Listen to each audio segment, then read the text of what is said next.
Lorry ಇಳಿದು ನಡ್ಕೊಂತ ಹೊಂಟಿದ್ದೆ ರೀ. ನಮ್ಮ ದೋಸ್ತ್ ಪಾಟೀಲ್ ಅಂತೇಳಿ ಅವ್ರ ಮಗ ಚಿರಾಗ ಇಬ್ರು ಕೂಡಿ ಹಂಗ ಮಾತಾಡ್ಕೊಂತ ಹೊಂಟಿವ್ ನೋಡ್ರಿ. ನಮ್ಮ ಕೆಲ್ಸದ ಜಾಗಕ್ಕ ನನ್ನ ಡ್ರಾಪ್ ಮಾಡಿ ಅವರು ಹೊಂಟ್ರಿ ಪಾಪ.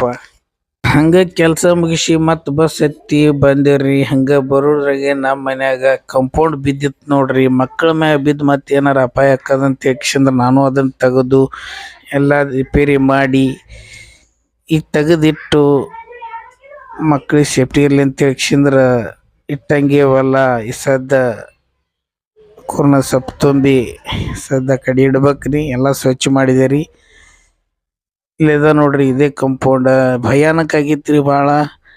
ಮಕ್ಕಳು ತುಂಬ ಆಡ್ತಾವ್ರಿ ನಮ್ಮ ಓಣ್ಯಾಗ ಬಂದು. ಅದಕ್ಕೆ ಏನು ಮಾಡಿದೆ ಆ ಗೇಟಿಂದು ಎಲ್ಲ ಕೆಡವಿ ಸ್ವಲ್ಪ ಅದನ್ನ ಸೈಡಿಗೆ ಇಟ್ಟು ಈಗ ಇದನ್ನ ಮಾಡತ್ತಿದ್ದೆ ನೋಡ್ರಿ. ನಾ